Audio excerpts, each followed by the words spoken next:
두 분은 제가 토론 자리에서만 맨날 모셔서 상대 정치 세력하고 되게 하고 싶지 않은 말을 싸워야 하는 자리에 주로 많이 모시기도 했었고, 김경수 위원장님 위원장 되시고 난 다음에 또 이제 지역 문제가 좀 말씀드리려고 모셨었는데, 제가 이제 이렇게 이런 사회를 맡을 때마다 토크 콘서트인데도 사람들이 토론할 거라고 기대를 하는데, 오늘은 토론까지는 아니고요.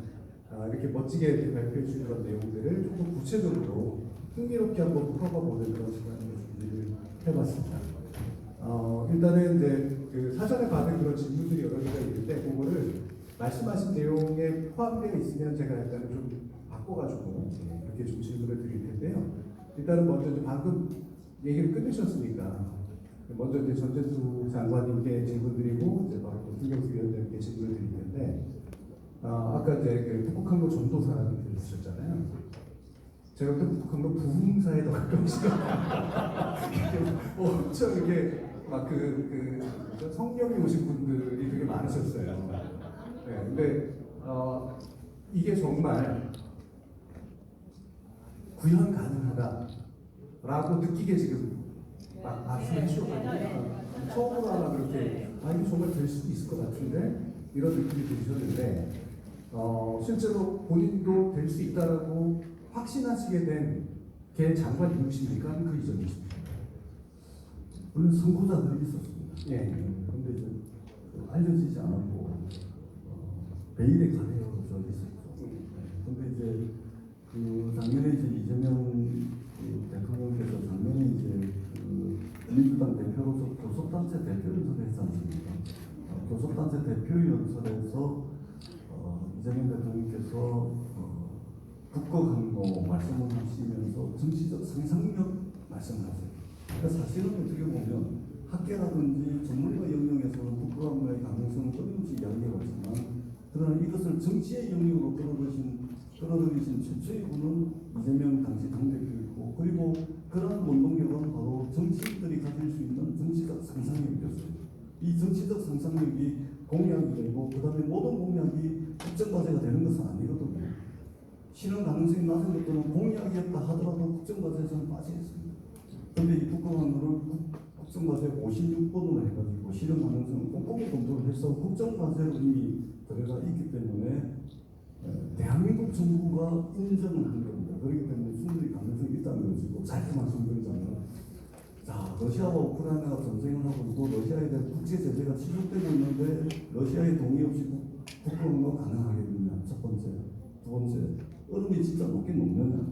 세 번째, 설사 얼음이 나와서 배가 왔다 갔다 하더라도 원래 이게 해운업이라는 것은 가가지고 물건을 내리고 또 물건을 싣고 또 저 가서 물건 내리고 또 싣고 물건 내리고 싣고 이 과정에서 부가가스가 생기는 것인데, 백길이 열렸다 그래서 상급성이 있느냐?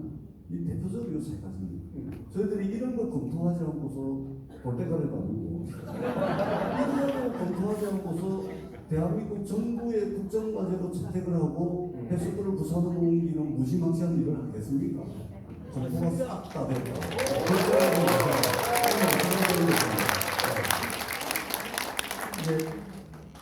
이제 세 가지 얘기해 줬지만 좀 다른 식으로 세 가지를 얘기하면 대통령의 의지, 그다음에 법을 만드는 국회에서의 의석이나 가능성, 그다음에 세 번째가 이제 외교 관계잖아요. 이 세 가지는 다 준비가 됐다. 이렇게 지금 말씀해 주셨습니다. 근데 전국을 조율하시는 입장이시잖아요. 근데 어떻게 보세요? 이게 가능할 것 같습니다. 그 전에 우리 뉴스장관한테 하나 부탁하고 싶은 게 하나 있는데, 부산항을 이제 해양 수도의 가장 중요한 항이 부산항이잖아요. 부산항에는 진해시장이 붙어서 제가 위원장님, 제가 솔직하게 말씀드리는데, 지금 부산항 신항 거기에 3분의 2가 사실은 경상남도 진해입니다. 그래서 경상남도에서 부산항만공사를 부산 경남항만공사로 바꿔주라. 그 다음에 도선사도 해수부에서 도선사 숫자를 정하거든요. 도선 서방한테 들어오면은 모든 권한을 가지는 도선사가 있는데 거기 이제 경남 도선사도 끼워다가 그 다음에 부산 항만공사 항만위원회와 너 부산 아들만 하고 3분의 2가 지대인데 왜 경남을 빼나 지금 이런 요구를 제가 엄청 듣고 있다라는 말씀을 그래서 드리러 왔습니다. 이게 지금 제가 처음에 강연할 때 말씀드렸던 대로 권역별로 이제는 힘을 모아야 된다. 네. 그리고 부산하고 경남하고 이런 문제를 가지고 경쟁할 게 아니지 않습니까? 그렇지 않습니까? 여러분? 지금 힘을 해야 그래서 이제는 부울경이 아까 이제 그 북극 항로와 연계된 항만적인 울산도 들어가고 부산항이 중심이지만 옆으로 가면은 여수 광양까지도 포함되는 이 남부 벨트거든요. 남부 벨트 전체가 수도권 일극에 맞서는 또는 수도권과 함께 성장하는 그런 대한민국의 새로운 성장 동력이 될 수 있도록 힘을 모아야 되고요.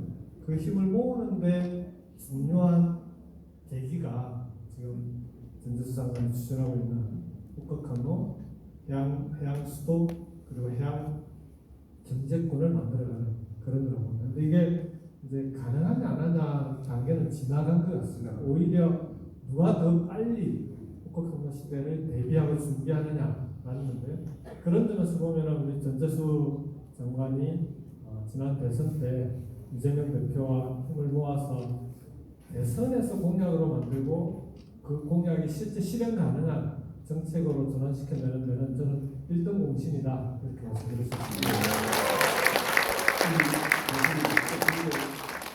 교수님께서 제 강의 끝나고 들어오셨나요? 아니, 미처 듣고 있었습니다. 저 밖에서 듣고 있었습니다. 근데 잘 안 들으신 것 같아요. 왜 그러냐면 국경로가 가능하냐 안 하냐 이거는 제가 조금 전에 말씀드렸잖아요. 9월 23일 날 2025년도 9월 23일 날 중국의 하이제 해군이 닝보항을 출발해서 4,960TU급 컨테이너선을 폴란드, 독일, 네덜란드 거쳐서 영국까지 이미 상업운항이 성공을 했고 상업운항을 하고 있습니다. 이미 이것은 현실이 됐다라는 말씀을 드리도록 하겠습니다. 네. 이 항로의 이제 그 가능성보다는 이제 그걸 현실화시키는 의지와 이제 저 제도적 뒷받침인데 제가 아까도 말씀드렸지만 맨 나중에 그 부분에 박수가 여러 번 터졌잖아요.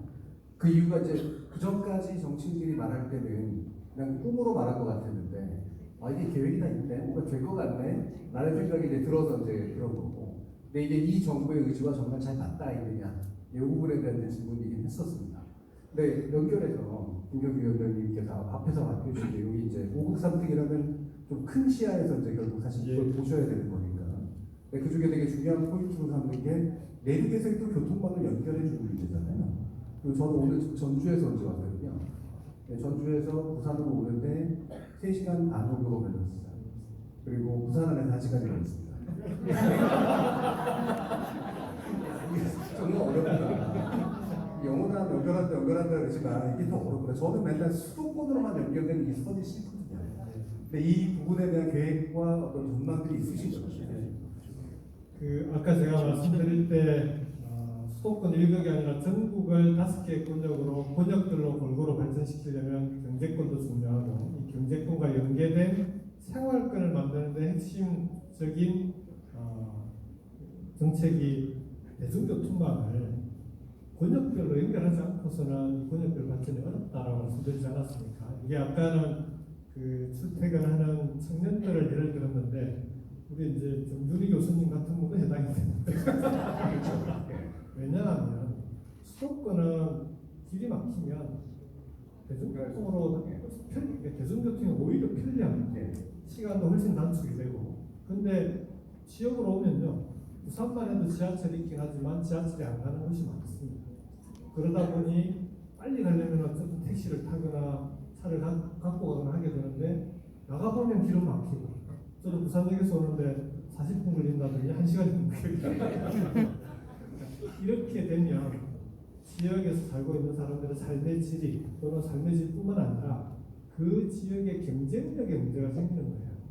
살고 있는 사람들이 대중교통으로 편리하게 다녀야 기본적으로 산업도 경제도 중요하지만 앞으로 갈수록 관광 문화산업이 지역마다 되게 중요한 산업이 될 텐데 우리가 유럽이나 일본 갔을 때 보면 차비에서 안 다니잖아요. 그런데 한국에 오면 수도권 이외의 지역을 관광을 가려면 KTX가 가는 곳 이외에는 차 없으면 대중교통을 못 갑니다. 그렇게 해서는 관광 산업의 미래도 없는 거죠. 부산이 서울을 제외하고는 가장 관광 산업의 경쟁력이 있는 곳인데 부산만 돌아보게 해서 이 경쟁력으로는 세계적인 관광 도시가 되기 어렵지 않겠습니까? 부산과 연계한 남해안의 한려수도를 포함해서 남해안 관광권 그리고 경주까지 이어지는 이 동해안의 또 관광권까지 그 중심에 부산이 있어야 되는데 그런 관광 산업의 중심이 되기 위해서도 방금 말씀하셨던 번역별 대중교통 서울로만 가는 게 아니라 동서로도 연결 좀 해줘야지 그렇지 않습니까 여러분? 예. 이재수 위원장님 말씀에 전적으로 동의를 하는데 우리가 이제 예산 당국하고 제가 국회의원 할 때 어떻게든 기재부 공무원들 좀 꼬셔가지고 예산을 좀 해가지고 동네 길도 만들고 좀 이렇게 해보려고 하면 이게 소위 말해서 이제 그 예비 타당성 조사가 안 되잖아요. 그걸 수도권 인구도 많고 수요가 많으니까 무조건 BC가 1을 넘어버려야 다 되는데 안 되는데 그래서 저는 이제 우리 해양수산부는 되게 구체적으로 합니다. 그냥 뭐 계획 잡고 안 하고 뭐 허지부지 되고 이런 거 안 하고 굉장히 구체적으로 지금 계획을 하고 있는데 예를 들면 지금 이 북극 항로만 하더라도 대한민국 정부에 전부 다 걸쳐져 있습니다. 대한민국의 17개 정부 부처에 다 걸쳐져 있습니다. 외교부도 있죠, 산자부도 있죠, 국토부도 있죠, 해수부도 있죠, 문체부도 있죠, 기재부도 있죠, 전부 다 걸쳐져 있습니다. 그럼 이거 전부 다 걸쳐져 있다는 이야기는 그 누구도 책임을 안 진다는 이야기거든요. 그래서 저는 그러기 때문에 이런 일들이 잘 안 됩니다. 그래서 제가 지금 행정안전부하고 협의를 해가지고 해양수산부 내에 북극항로는 범부처 사업이기 때문에 해수부가 중심이 됩니다. 그러려면 해양수산부 내에 북극항로 추진본부라고 하는 집행기구를 둬가지고 관련되는 부처 공무원들을 이 해수부에 설치되는 북극항로 추진본부에 전부 파견을 보내는 한 명씩 이렇게 해가지고 북극항로 추진본부가 잘 협의가 되고 있습니다. 그런데 이 북극항로 추진본부 아래에 뭐가 있냐면 기본적으로는 북극항로 정책과가 있을 것이고 제일 중요한 게 제가 반드시 관철을 시키려고 하는데 해양수도 조성과라고 하는 하나의 과가 생길 텐데 이 해양수도 조성과가 생기면 뭐냐면 이 세상의 모든 길은 물류가 길을 만듭니다.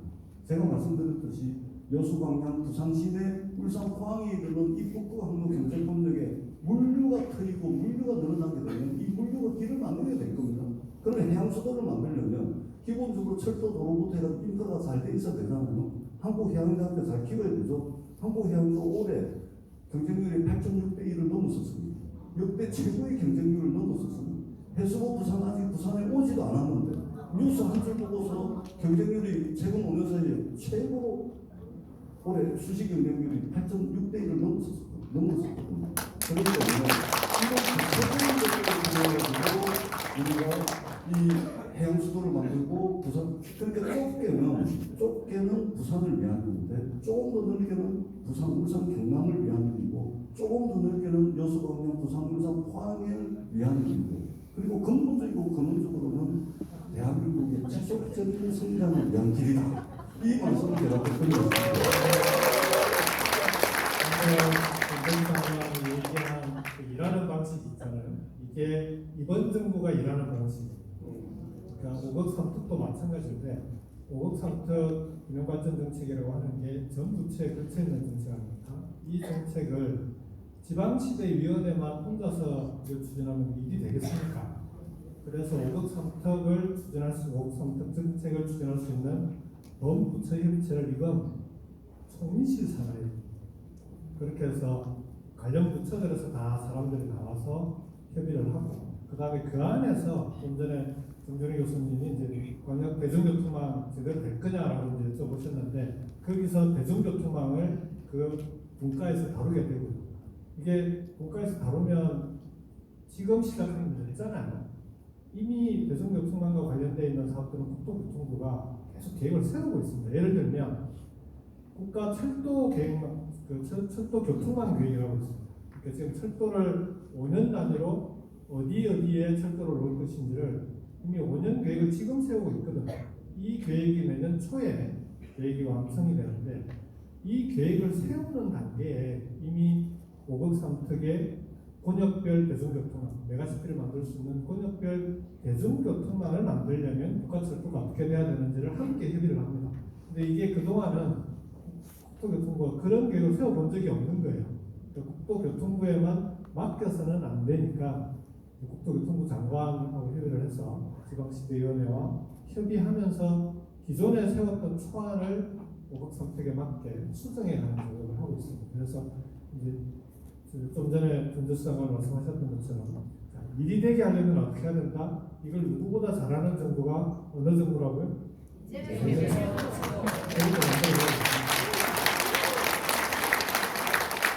그러면 이건 아까 이미 이제 좀 있으면은 패스부 온다 이렇게 이제 말씀을 주셨는데 그래서 이거 여기 이제 질문이 있는데 이거 온다는데 옵니까 이렇게 물어보면 이상하잖아요. 네. 근데 이 해수부가 정말 온다라고 느끼게 되는 시점이 언제입니까? 12월 31일이고요. 12월 31일. 네, 그 전주나 전전주를 해서 대통령님을 모시고 그 개청식을 할 겁니다. 네. 그다음에 더 중요한 것은 개청식이 중요한 것이 아니고 내년이 해양수산부 개청 30주년, 내년이 강제적으로 열리긴 했지만 부산항 개항 150주년 해수부 부산시대 원년이 되는 해입니다. 그 의미에 맞춰서 해양수산부를 잘 이전하도록 그렇게 하겠습니다.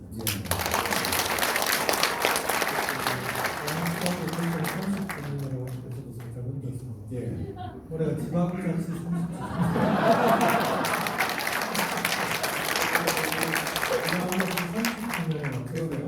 이번 달 19일부터 21일 사이에 울산에서 지방시대 엑스포를 합니다. 김경수 위원장님 이제 5급 3특 말씀을 하셨는데 사실은 김경수 위원장님께서 특강을 먼저 하시고 뒤에서 제가 한 이유는 뭐냐면 5급 3특을 구체적인 5급 3특을 실천하는데 구체적 프로그램과 예를 가지고서 지금 현재 실천하고 실행을 하고 있는 것이 바로 이 해양수도를 만드는 겁니다.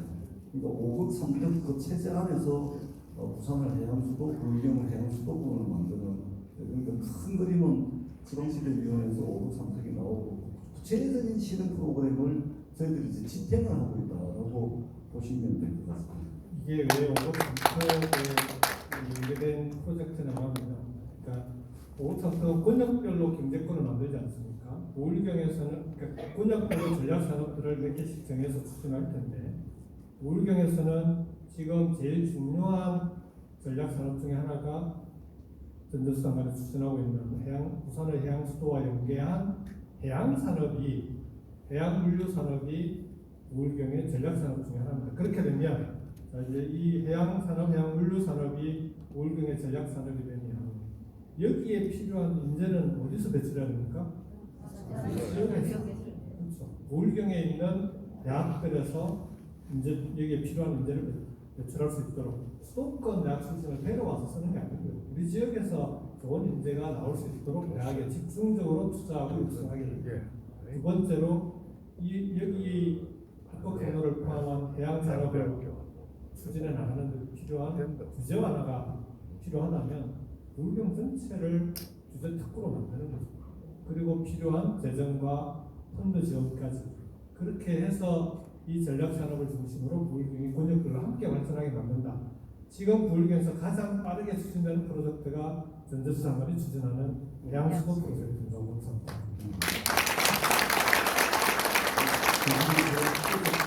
한 말씀만 더 드리면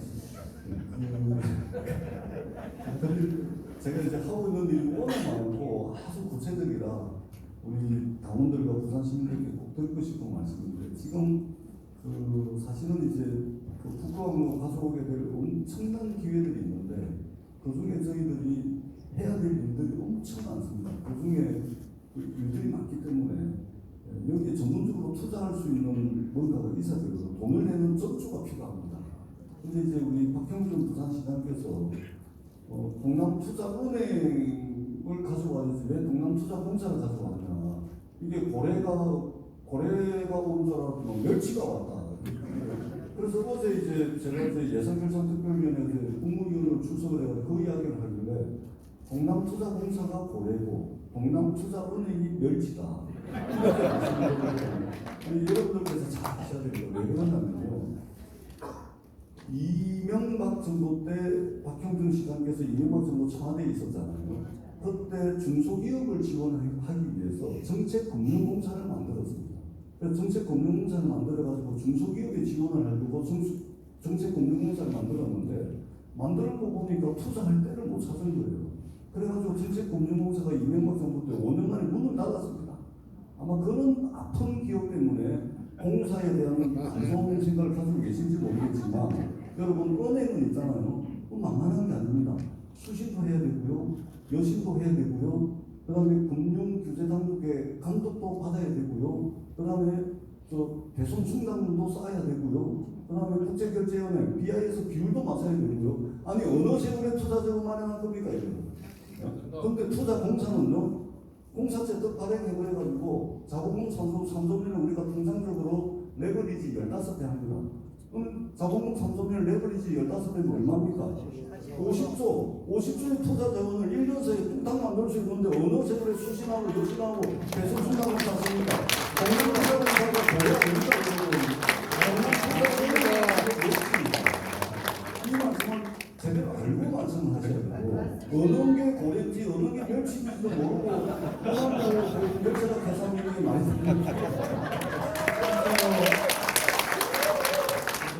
말씀하신 내용이 시점된 게 해양진흥공사입니다. 문재인 정부 때 이명박 박근혜 정부 때 망가뜨렸던 해운산업을 뒤늦게 살리기 위해서 해양진흥공사를 만들고 그 공사를 통해서 집중적으로 투자해서 성공시킨 기업이 HMM이죠.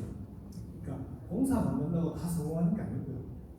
누구는 만들지만 실패하는 것도 있고 그리고 만들어서 HMM 같은 세계적인 대기업을 만들어내기도 합니다. 그래서 지금은 성공했던 사람들이 지금 동남투자공사를 통해서 북극항로 그리고 해양수도를 준비하고 있는 거 아니겠습니까? 그래서 저는 고래와 멸치 이런 건 자기가 실패했던 사람 입장에서는 그렇게 보일 수 있겠지만 우리 입장에서 보자면 해양진흥공사를 통해서 HMM을 만들었듯이 동남투자공사를 통해서 북극항로 시대의 부산을 그 부울경을 해양수도권으로 만들어갈 수 있는 그런 공사로 해나갈 수 있다. 진짜 박수 한번 보내주세요.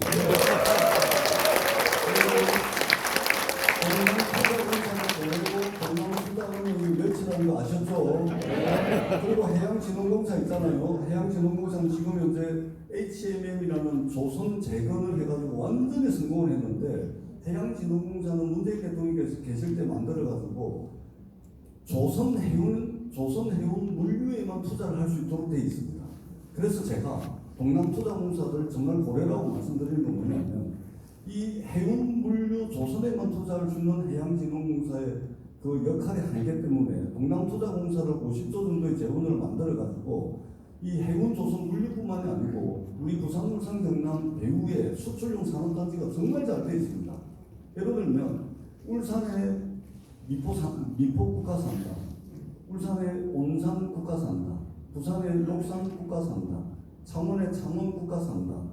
대한민국 그 많고 많은 국가산단 중에 굴경에 4개의 국가산단이 있는데 이 4개의 국가산단이 대한민국 전체 국가산단의 수출의 70%를 차지하고 있습니다. 여기에 수출용 산업단의 국가산단에도 대대적으로 투자할 수 있도록 동남투자공사의 투자와 보전 기능을 확대를 해놨습니다, 여러분. 그렇기 때문에 해양진흥공사는 연다는 고래가 바로 동남투자공사다. 이 말씀을 나오겠습니다.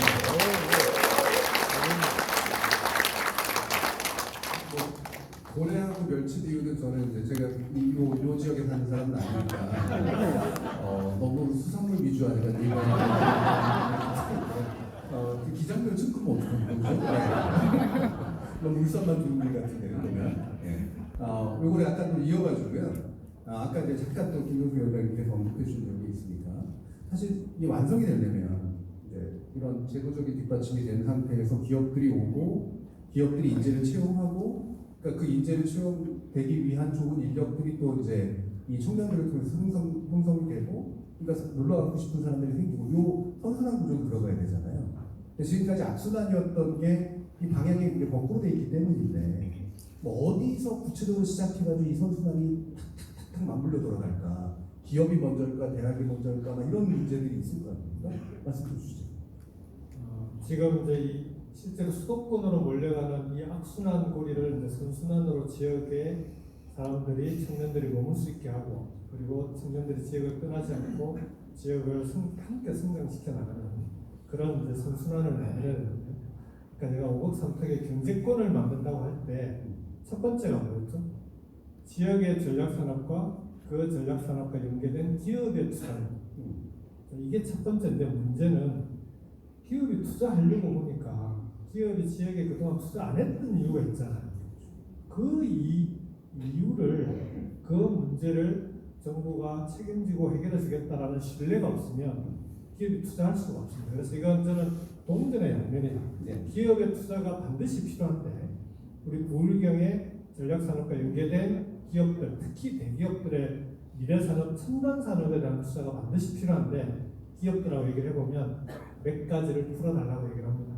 그 중에 하나가 제일 큰 게 인재, 그리고 두 번째가 규제, 그리고 세 번째가 그 지역의 직원들이 당장 투자를 하더라도 수도권에 있는 직원들이 내려오려고 하면 혼자 오지 가족들 같이 안 오려고 한다는 건 핵심도 비슷한데 어떻게 하면 되겠냐 그랬더니 정주 여건 핵심이 뭡니까?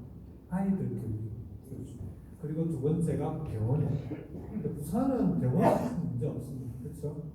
근데 이제 아이들 교육과 관련된 문제인데, 그래서 어제 그 이재명 대통령도 과학기술인들하고 이제 그 토론을 하면서 지역에 여러 가지 문제가 있는데, 지역에 애들 교육 문제 제기하는데, 영재학교가 필요하면 영재학교, 하다못해 국제학교가 필요하면 국제학교. 일단 지금은 지역에 필요한 건, 기업의 투자에 도움이 될 수 있는 건, 할 수 있는 건 다 해봅시다.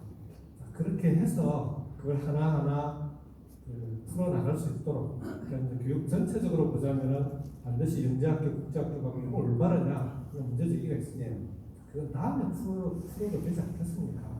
당장 지금 초중고 교육의 제일 큰 문제가 수도권으로만 아이들이 다 몰려가는 이 대학 서열화 문제인데, 그 대학 서열화 문제를 풀기 위해서 기업의 투자와 지역의 아이들 교육을 먼저 풀어야 된다면 여기에는 선투자를 하자는 거예요. 그렇게 해서 전체적으로 전국의 대학이 수도권뿐만 아니라 전략산업별로 지역에 있는 대학들이 골고루 서울대 같은 대학이 여기에서 만들어지면, 그러면 지금보다 훨씬 초중고 교육이 지역에서 정상화되지 않겠습니까? 지금 같은 이런 아이들을 지옥 같은 경쟁에 몰아넣고 10대의 자살률이 OECD 국가 중에 가장 높은 그런 아이들 환경을 지역으로 만들어 놓는 이런 문제들을 함께 풀어야겠죠. 그게 이재명 정부가 풀어나가는 5억 3특이고, 방금 정준희 교수님 질문 주셨던 뭐가 먼저냐, 두 가지를 함께 풀어야 된다. 이렇게 말씀드립니다. 예. 주목을 해야 될 것이, 저는 굉장히 의미가 있다고 생각하는데, 그러니까 우리가 지역과 기업과 대학과 인재, 가장 큰 이제 문제인데, 근데 이것이 정말 어려운 것이, 요 문제를 해결하고 다음 걸 해결하고 그 다음 걸 해결하고 이렇게 되지가 않습니다. 여기 이제 동시다발적으로 진행되는 거거든요. 근데 제가 이제 길거리를 다니다가 이제 최근에 이제 그 아이 한 명은 고3이고 한 명은 재수생인데, 재수생 아이와 지금 올해 수능을 보는 고3 아이 둘이 함께 한국해양대를 수시에 지원을 했는데 경쟁률이 엄청 높아졌다는 거예요. 아니 왜 경쟁률이 높아졌습니까? 아니 해수부가 구상원되면서 HMM이 구상원되면서 그러시는데요. 아직 실현도 안 됐는데 수시는 이미 두 달 전에 이미 수시 접수가 끝났는데 기사 보고서 이미 한국해양대 경쟁률이 최근 5년치 중에 역대 최대입니다. 8.7%니까 이게 뭐냐면 이것이 시사하는 바가 대단히 큽니다. 그래서 우리가 요구하고 이것이 아니고 동시다발적으로 이렇게 진행이 됐을 때 그 지역과 기업과 인재와 대학이 함께 맞물려서 시너지 효과를 내면은 이 순차적으로 가면서 만들어내는 시너지 효과보다 훨씬 더 가속도가 높거든요. 그래서 이번에 저는 이제 그 대통령께도 이제 좀 말씀을 드렸는데 이것이 시사하는 바가 되게 크고 이것을 우리가 하나의 좀 데이터도 좀 모으고 하나의 모델로 좀 만들어가지고 좀 이것을 이제 다른 이 지역에도 좀 할 수 있는 사례들을 좀 하기 위해서 꼼꼼하게 좀 검토를 한번 해봅시다라고 이제 말씀을 드렸는데 요거 이 주도 면밀하게 한번 보도록 합시다. 그러니까 서울대 10개 만드는 것은 서울대하고 똑같은 것을 부산에 만드는 게 아닙니다. 대한민국에 무슨 놈의 종합대학이 그래 많습니다. 모든 대학마다 경제학과 다 있고 수학과 다 있고 이런 대학이 있을 이유가 없습니다. 여러분은 한국해양대 저희가 이제 극지를 운항할 수 있는 극지를 운항하는 배를 운전하는 극지 해기사를 생각하거든요. 내년도 예산을 태웠습니다. 실제 이렇게 딱 되니까 극지 해기사 그럼 뭐 서울대 가가지고는 극지 해기사가 될 수가 없어요. 부산 한국해양대를 가든지 목포 해양대를 가야지만 극지 해기사가 될 수가 있거든요. 그러면은 해기사 부문에 있어서는 서울대를 넘나하는 것이죠. 한국예술종합학교가 예술과 관련한 대학 중에서는 서울대를 넘나합니다. 부산의 한국해양대, 그 다음에 수산대 있지 않습니까? 국립부경대, 목포해양대 이런 것들을 지역의 서울대 이상의 전문적 인력을 양성하는 국가학문시대에 열렸을 때 거기에 맞춤형 인재를 바로바로 공부할 수 있는 대학이 된다면 서울대를 넘나하는 대학이 부산의 한국해양대가 되고 목포의 목포해양대가 되는 것입니다. 그렇기 때문에 이것을 동시다발적으로 이렇게 좀 진행을 하면 우리가 좀 성과를 낼 수 있지 않는가 아주 예의주시해서 이걸 좀 봐야 되겠다는 생각을 합니다. 대학을 예를 들어서 설명을 해주시는데요. 지금 그 서울대에 한 해 동안 1인당 서울대생 1인당 학생 한 명한테 투자되는 예산이 6천만 원. 근데 부산대는 2천만 원 수준입니다. 근데 이제 해양대나 다른 국립대는 거점 국립대인 부산대, 경상대 이런 데보다 더 열악합니다.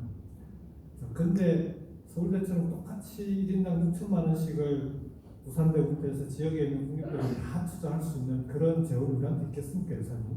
그렇게 불가능한 거죠. 근데 해양 수도를 만드는데 부울경 지역에 있는 대학들 중에 한국해양대를 포함해서 사실은 부산대나 지역의 거점 대학들도 예를 들어서 이제 그 대학 간의 협력을 통해서 어느 대학이 지역에 있는 어느 대학이 해양산업 북극항로와 연계된 과를 집중적으로 육성할 건지를 협의를 하고 그 대학에 대해서는 서울대보다도 훨씬 많은 그 분야에 대해서는 투자가 가능한 거죠. 그렇게 투자하면 서울대생 1인당 6천만 원씩에서 4년 투자하면 2억 4천만 원 아닙니까? 근데 부산대나 지역에 있는 국립대학은 2천만 원 하면 4년 해봐야 1억도 안 되는데 그렇게 투자해서 어떻게 좋은 인재를 만들겠어요? 이제는 해양산업 분야는 부울경 지역에 한국해양대를 중심으로 하는 이 지역의 대학들에 서울대보다도 훨씬 많은 투자를 하겠다는 겁니다. 그렇게 해서 인재를 키워내면 그러면은 HM을 포함한 기업들이 볼 때 이렇게 투자해서 인재를 만들어내고 그리고 자기들이 기업들이 대학과 함께 인재를 만들어내는데 참여할 수 있게 풀어줄 겁니다. 이제 그동안에는 국립대학들이 기업에서 사람들이 와서 강의하고 또 이런 것들에 대해서 되게 제한이 많았거든요. 규제가. 그런 건 싹 풀겠다는 거예요. 그렇게 해서 기업과 함께 인재를 양성해내고 그렇게 해서 지역의 좋은 기업들이 지역에 있는 대학들로부터 사람을 뽑을 수 있도록 그래야 이 지역에 윤주수 장관이 얘기한 것처럼 한꺼번에 같이 풀려나가는 예. 저도 이제 교육계에 있으니까 그 전에 수없이 나왔던 서울대 폐지론부터 해서 그다음에 국립대 통합안까지 거쳐왔는데 이번에 이 정책이 그래도 의미가 있겠다라고 느낀 게 국립대 통합에 이제 그 서울대 10개 만들기 마치 무슨 한국대 서울지부 뭐 이런 식으로 이제 종합대를 한 10개쯤 흩어놓는 걸로 생각을 하는데 그게 아니라 방금 주신 부분의 말씀처럼 지역에서 가장 최고의 인재를 만들어낼 수 있는 교육 기반들을 그 산업과 연계해서 하겠다. 이 부분이 제일 핵심적으로 중요한 포인트 같아요. 그래야지 예산적으로도 의미가 있고 실제로 비전상으로도 의미가 있는 거라서 저는 요거는 좀 될 것 같다. 확실히 그런 생각이 확실히 듭니다.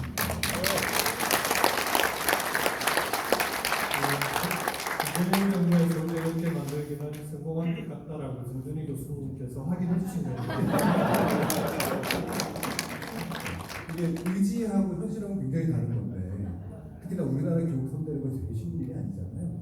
근데 막 이게 이렇게 잘 아구가 만든 정책들이 만들어지겠구나라는 느낌이 들어서 개인적으로 되게 반가웠는데 이거는 좀 쉽지 않은 그런 이제 질문을 이제 또 드리겠습니다. 쉽지 않다는 게 이제 너무 현실적이어서 그런 건데요.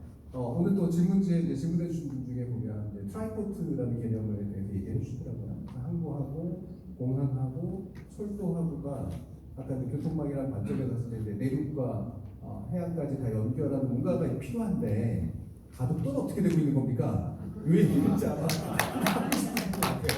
어떻습니까? 우리 국무회의에 회원들이 전체수사하는 진짜 가덕도만 생각하면 환장합니다. 아니 문재인 대통령 계실 때 그 가덕 신공항 특별법을 저희들이 통과를 시키기 위해서 진짜 이게 그 야당 의원들은 물론이고 여당의 그 같은 당 의원들도 이게 가덕도 공항이 왜 필요하냐 뭐 이런 분들이 있기 때문에 정말로 진짜 바지가리 잡고 진짜 그때 이제 우리 국회의원 박세로 재호영님 어디 가셨는데 근데 우리 국회의원 6명이 있었습니다. 6명이 역할 분담해가지고 진짜 쎄 빠지게 쫓아다녔었습니다. 네, 진짜. 그리고 거기에 이제 우리 당이 결단을 해주시고 문재인 대통령 정부에서 뒷받침을 해가지고 가덕신공항 특별법을 통과를 시켜가지고 저희들은 잘 되고 있는 줄 알았잖아요. 윤석열 정부 지나면서 잘 되고 있는 줄 알았습니다. 근데 어느 날 이 난리를 쳐가지고 지금 지금 그냥 환장할 정도로 지금 이제 갑갑한 상태인데 국무회의에 들어가는 이게 최신 정부 아니겠습니까? 조금 늦춰질 수는 있을 것 같은데 걱정하지 않으셔도 된다 이렇게 말씀드리고 오일경의 트라이포트의 중요한 게 가덕신공항, 부산신항 그리고 이제 철도인데요. 이제 오일경 전체로 보자면은 이게 문재인 정부 민주당 정부에서 꼭 필요한 것들은 다 시작을 했어요. 근데 3년 지나고 와서 보니까 저쪽에 표현하면 다이 추진이 문제가 생기는 겁니다. 예를 들면 우리 경남으로 보자면 서부경남 KTX가 그제까지 가는 KTX인데 이게 서부경남 주민들의 수건 사업이거든요. 예타 면제까지 해서 출발을 시켰는데 이번에 보니까 처음에 시작할 때 28년 완공이었는데 최근의 기사로는 31년 완공으로 쳐져 있습니다. 그러니까 이게 일을 해본 사람들에게 일밖에 안 되지 않겠습니까? 예. 그리고 가덕신공항도 마찬가지예요. 이걸 단지 사업이 결정됐다고 해서 그게 그냥 예산 들어가고 예산 정하면은 일이 되는 게 아니라 특히 가덕신공항은 어려운 사업입니다. 이 어려운 사업을 제대로 추진하게 하려면 그 일을 제대로 해낼 정부가 그 일을 제대로 해낼 사람들과 함께 그 일을 추진할 수 있도록 그렇게 만들어 가야 된다. 그리고 이번 정부에서는 가덕신공항, 서부경남 KTX를 처음 시작했던 민주당 정부가 그 추진도 좀 문제가 있는 것들을 해결해서 제대로 추진해 나갈 수 있도록 해 나가겠다는 말씀을 함께 드리겠습니다.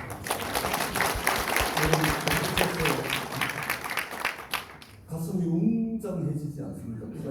트라이포트 하니까 뭐좀잘 와닿지가 않는데 이게 미래지향 영화 같은 네. 느낌이죠. 이 뭐냐면 그 대한민국의 하늘길, 대한민국의 바닷길, 대한민국의 철길이 다 연결되는 겁니다. 더더구나 아까 제가 말씀드렸지만 유럽 항로, 미주 항로, 북극 항로, 글로벌 3대 항로가 부산 앞바다를 지나고 그리고 이 부산의 이 가덕신공항에서 국제선, 국제화물선, 국제여객선이 뜨고 철길이 이 부산역에서 출발해가지고 이 이북을 거쳐서 러시아, 유럽까지 하늘길, 바닷길, 철길이 이게 다 모이는 이곳 부산 생각만 해도 웅장해지지 않습니까?